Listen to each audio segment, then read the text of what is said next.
पढ़े।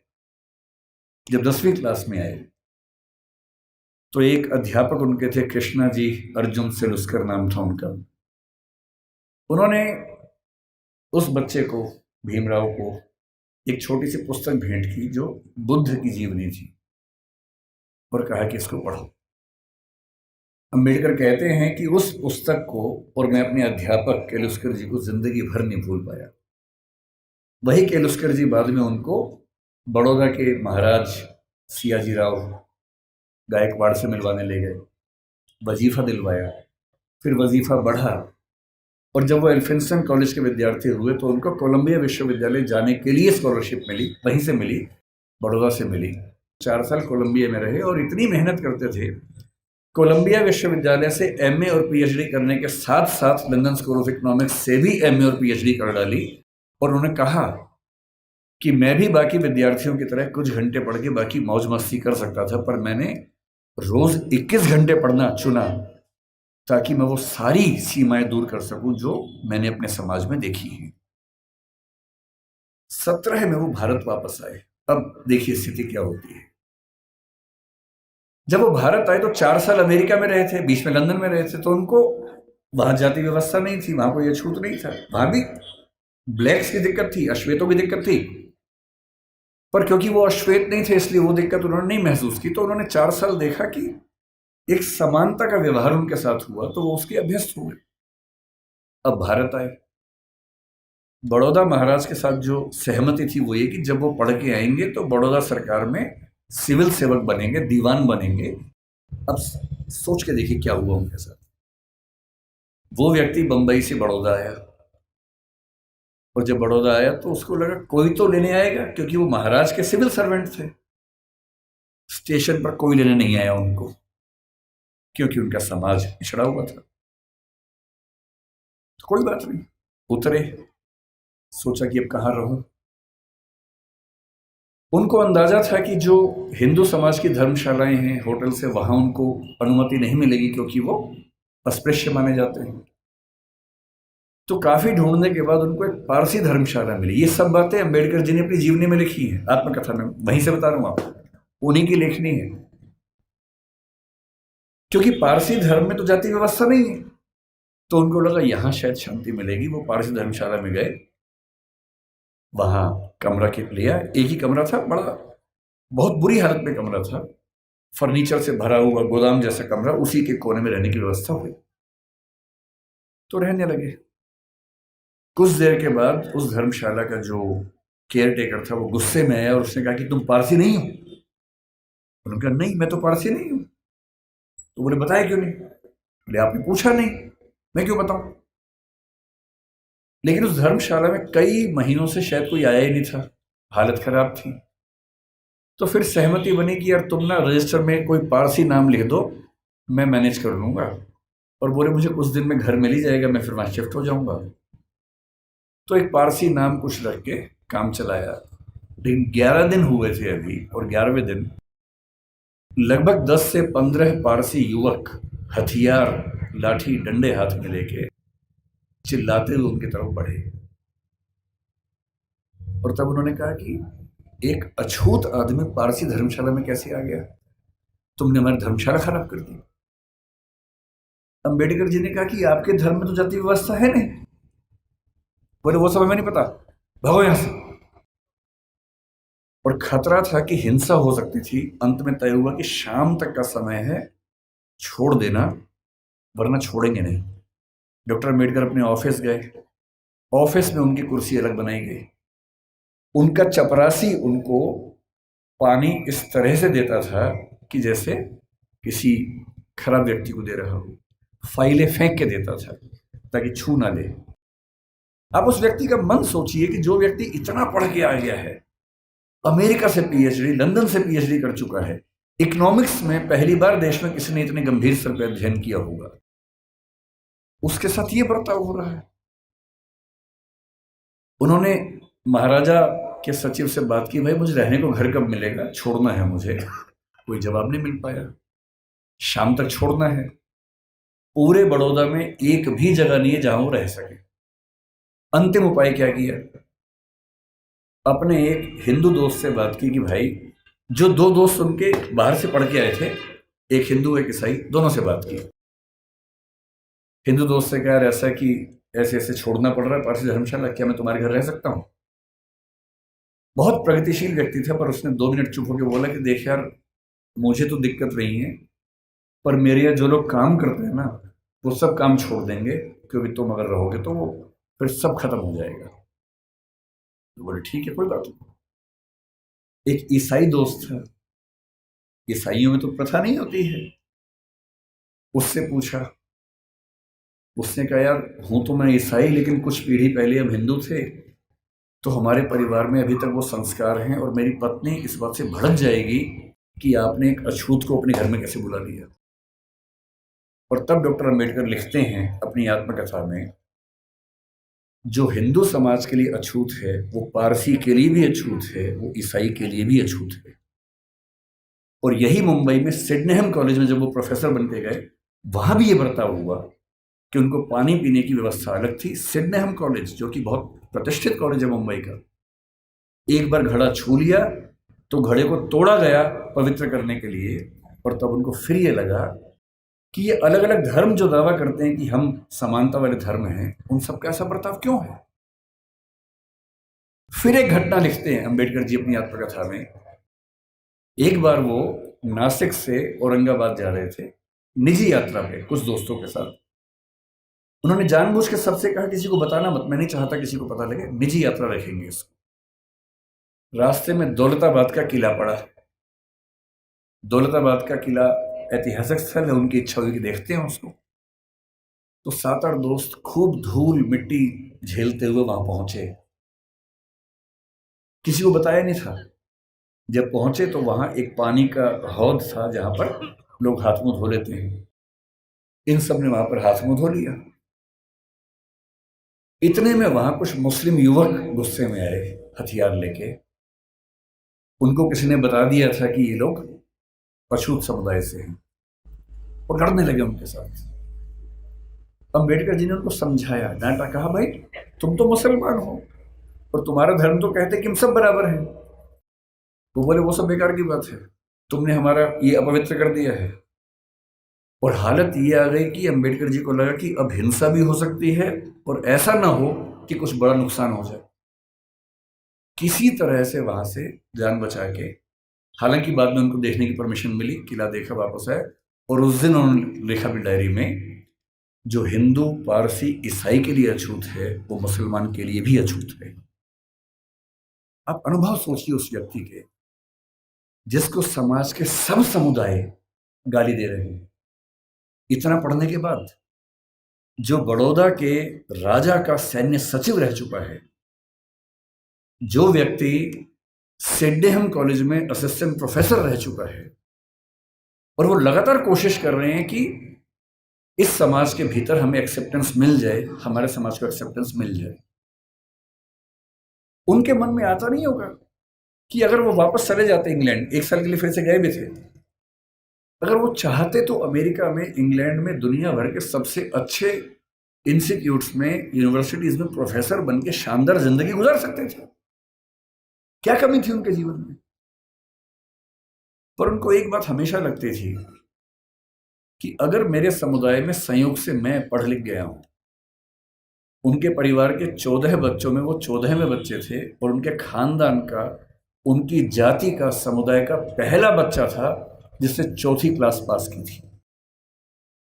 उनको एक ही बात लगती थी कि मैं अपनी जिंदगी तो शानदार बना के गुजार सकता हूं, बड़ी बात नहीं है। पर नियति ने, इतिहास ने मुझे एक ऐसा मौका दिया है कि यदि मैं अपने निजी सुख दुख भूल जाऊं और रात दिन 24 घंटे अपने समाज के विकास में ताकत लगा दूं, तो हो सकता है कि मेरी वजह से हजारों, लाखों, करोड़ों उन व्यक्तियों को बेहतर जिंदगी मिले जिनकी जिंदगी मानवीय जिंदगी तो नहीं है, कई मामलों में पशुओं से भी बदतर जिंदगी है। और इसीलिए मैं कहता हूं कि जो बोधिसत्व शब्द है वो दरअसल वैसे ही व्यक्तियों के लिए बना हुआ है। बोधिसत्व क्या होता है?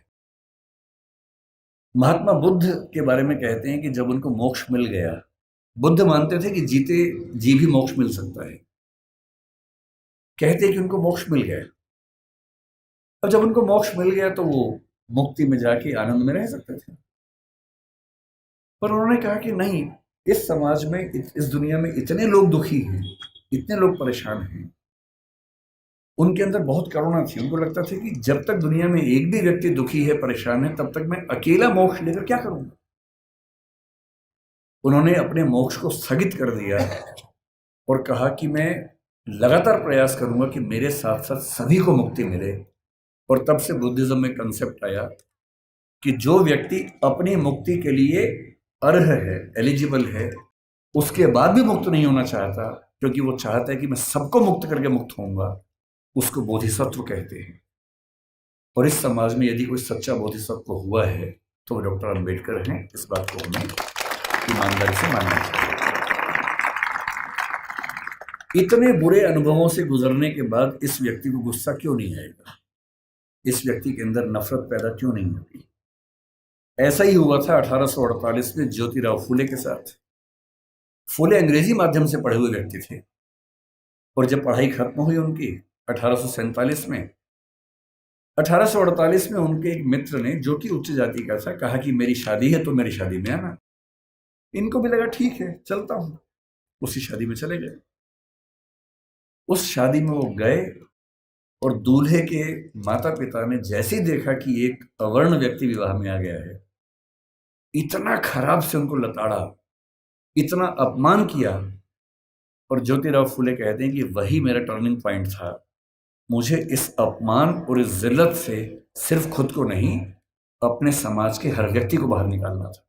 और इसलिए 1848 में उन्होंने पहली बार लड़कियों का स्कूल खोला, अपनी पत्नी को पढ़ाया, देश के इतिहास में पहली बार लड़कियों की पढ़ाई लिखाई की व्यवस्था की। आज ये जो बच्चियां बैठी हैं, अगर फूले न होते तो आज आप घर के अंदर चौका कर रही होती, चूल्हा चौका कर रही होती, यहाँ ना बैठी होती। इसलिए जिन व्यक्तियों की वजह से हम अच्छा जीवन जी रहे हैं, उनके प्रति कृतज्ञ होना हमारा धर्म है, हमारी जिम्मेदारी बनती है। इतनी खराब परिस्थितियों के बाद जो व्यक्ति इतना आगे बढ़ा, उसने देश के लिए क्या क्या किया, हल्का सा अंदाजा ये भी आपको। जो लोग कहते हैं कि उन्होंने केवल दलित समाज पर कल्याण किया, वो बहुत छोटी बात कहते हैं। वो तो किया ही। उन्होंने महाड़ सत्याग्रह किया, उन्होंने पानी के लेकर खूब सत्याग्रह किया, मंदिर प्रवेश को लेकर सत्याग्रह किया। जब उनको लग गया कि सबसे बात नहीं बनेगी, वो नाराज भी हुए। 1927 में उन्होंने मनुस्मृति दहन किया। 1935 में येवला में घोषणा की कि मैं पैदा हुआ हूँ हिंदू धर्म में, लेकिन मैं मरूंगा नहीं हिंदू धर्म में। महात्मा गांधी ने उनसे निवेदन किया कि ऐसा ना करें। उसके बाद 21 साल तक वेट किया ताकि समाज अगर बदल सके तो मुझे इतना बड़ा स्टेप न लेना पड़े। और 1956 में जब उनको लग गया कि मेरी मृत्यु नज़दीक है और मैं अपने समुदाय को संशय में, दुविधा में न छोड़ के जाऊं, तो अपनी मृत्यु से केवल 1.5 महीना पहले 14 अक्टूबर के दिन उन्होंने बौद्ध धर्म को अपना लिया।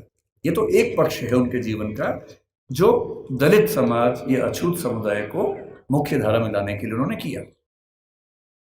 उनके जीवन का उससे बड़ा पक्ष जो मेरी नज़र में है, वो महिलाओं के बारे में है। आपको अंदाजा नहीं होगा शायद, जब भारत का संविधान बना, उन्होंने बहुत जिद की। और ये बात 1935-36 से ही शुरू हो गई थी, आज़ादी के बाद तक चलती रही, कि महिलाओं को बराबरी मिलनी चाहिए। और महिलाओं को बराबरी देने के लिए यूनिफॉर्म सिविल कोड का आना बहुत ज़रूरी था, जिसको आजकल हम बोलते हैं समान नागरिक संहिता। ये यूनिफॉर्म सिविल कोड आज सरकार कह रही है कि हम लेके आएंगे। ये जिद जिस व्यक्ति की थी, वो डॉक्टर अंबेडकर थे। उनको पता था कि जब तक सामाजिक कानून सभी धर्मों में पुरुष और महिला के लिए बराबर नहीं होंगे, तब तक महिलाएं आगे नहीं बढ़ सकती हैं। और उन्होंने कहा था, मैं किसी समाज की प्रगति का अनुमान इस बात से करता हूं कि वहां महिलाओं की हालत कैसी है। अगर महिलाएं पढ़ी लिखी नहीं है, वो घर के अंदर बंद है, तो समाज कैसे प्रगति करेगा? वो नेहरू जी से लड़ गए। जिस सरकार में वो कानून मंत्री थे, 1946 से 51 के बीच का जो दौर था, उन्होंने नेहरू जी से, जो प्रधानमंत्री थे, खूब झगड़ा किया कि यूनिफॉर्म सिविल कोड आप लेके आइए। उस समय नेहरू जी का मानना यह था कि 1951 के पहले आम चुनाव होने के बाद, जनता से विश्वास लेने के बाद मैं लेके आऊंगा। और अंबेडकर साहब ने नाराज होकर इस मुद्दे पर देश के कानून मंत्री के पद से इस्तीफा दिया और एक भाषण दिया जिसमें कहा कि नेहरू जी ने अपने वायदे को निभाया नहीं है और महिलाओं की बराबरी के लिए जो प्रयास करना चाहिए वो प्रयास कर नहीं रहे। और फिर 1956 में उनकी मृत्यु होने से 1 साल पहले, 1.5 साल पहले, जो हिंदू कोड बिल था, Hindu code bill uniform civil code का एक बड़ा हिस्सा था जो हिंदू समाज के बारे में था, उसको 4 कानूनों के रूप में नेहरू जी ने पारित करवाया, जिसमें से एक हिंदू मैरिज एक्ट है, एक हिंदू सक्सेशन एक्ट है। और यदि आज हिंदू समाज की महिलाओं को वो सारे अधिकार मिल पाए हैं जो हिंदू पुरुषों को मिलते हैं, तो उसके पीछे जिम्मेदार सबसे बड़ा यदि कोई व्यक्ति है तो वो डॉक्टर अंबेडकर है। इसलिए भारत की महिलाओं को, आप जिस भी धर्म को मानते हो, मुस्लिम समाज पर यूनिफॉर्म सिविल कोड उस समय लागू नहीं करवा पाए वो, अब शायद वो भी होगा। और किसी भी समाज हो, हिंदू समाज हो, मुस्लिम समाज हो, कोई भी समाज, यदि उस समाज की महिलाओं के साथ बराबरी नहीं है तो राज्य की जिम्मेदारी बनती है कि वो कानून बनाकर बराबरी लाए। और ये विचार मुख्य रूप से अंबेडकर जी का ही था, जिसकी वजह से आज हम यहाँ खड़े हैं। तीसरी बात, लोग कहते हैं कि आज़ादी के संघर्ष में उन्होंने इतना साथ नहीं दिया। ठीक बात है, उनकी अपनी प्राथमिकताएं थी। 1942 से 46 तक जब स्वाधीनता संग्राम एकदम चरम स्तर पर था, वो वायसराय की काउंसिल में श्रम मंत्री थे या श्रम विभाग के प्रमुख थे। आज हम कहते हैं कि भारत में जो श्रम सुधार हैं, श्रम सुधार का मतलब किसी भी व्यक्ति को नौकरी पे रखेंगे तो कम से कम इतना वेतन देना ही होगा, न्यूनतम वेतन बोलते हैं, मिनिमम वेजेस बोलते हैं। प्रोविडेंट फंड बोलते हैं कि जब कोई व्यक्ति रिटायर हो तो उसको कितना पैसा मिलता है एक साथ। यदि कोई व्यक्ति 8 घंटे से ज़्यादा काम करता है उसको अतिरिक्त वेतन मिलना चाहिए, ओवर टाइम की पेमेंट मिलनी चाहिए। ये सारे श्रम सुधार जिस व्यक्ति ने किए हैं भारत में, वो डॉक्टर अंबेडकर हैं। इसलिए वो जिम्मेदारी केवल दलित समाज की नहीं है, देश की सारी महिलाओं की भी है, देश के सारे मजदूरों और नौकरी करने वालों की भी है। इन सब के प्रति, सब ठीक है ना, इन सब के प्रति डॉक्टर अंबेडकर की भूमिका ऐसी है कि हम उसको भूल नहीं सकते।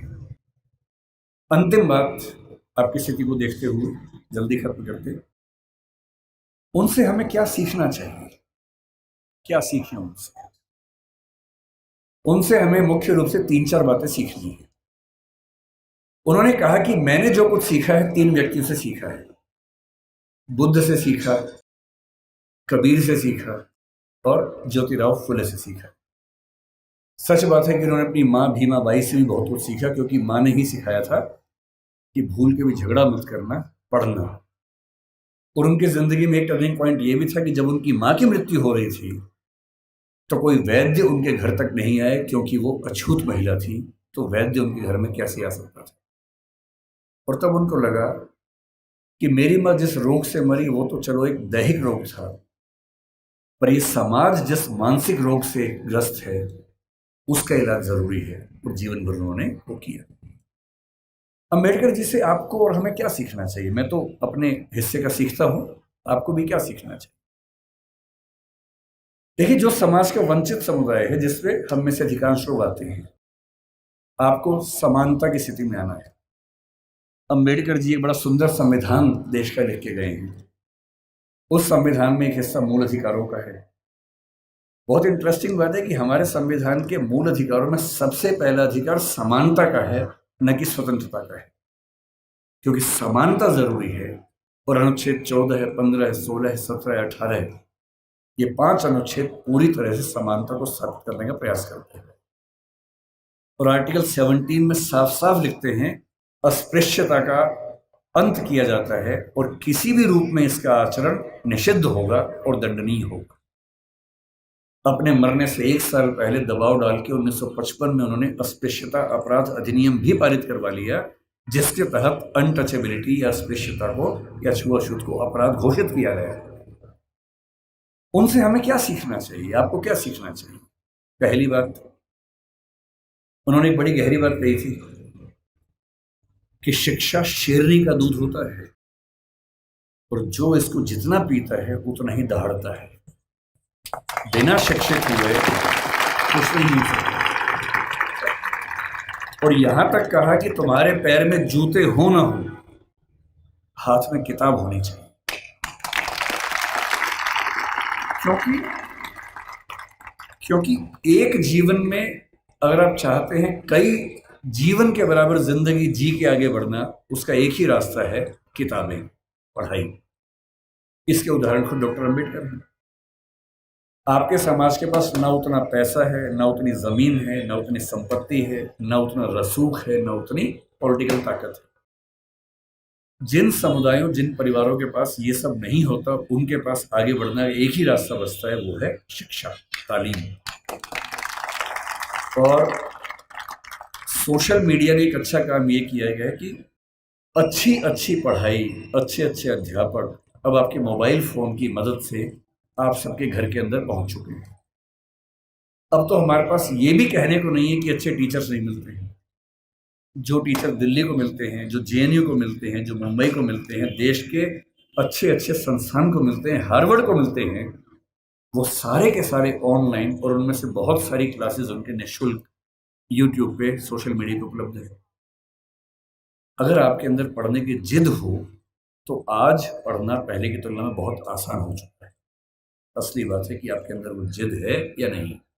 दूसरी बात, मैं आईएएस के लिए पढ़ाता हूँ।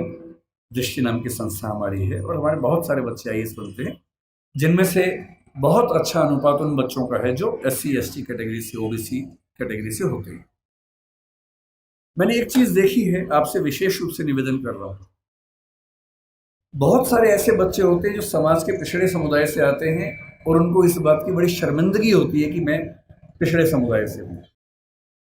उनको आरक्षण मिलता है, वो आईएएस बनते हैं, आईपीएस बनते हैं, और आईएएस आईपीएस बनने के बाद कोशिश करते हैं कि उनकी वो पहचान खत्म हो जाए कि वो पिछड़े समुदाय से हैं, और वो किसी उच्च समुदाय के व्यक्ति से शादी ब्याह करके अपने आप को वहां एक्सेप्ट करवा ले किसी तरह से। ऐसी उधेड़-बुन में लग जाते हैं। मैं आपसे एक बात का निवेदन करना चाह रहा हूं, जिस समाज से आप हैं उस समाज को लेकर शर्मिंदा कभी नहीं होना है।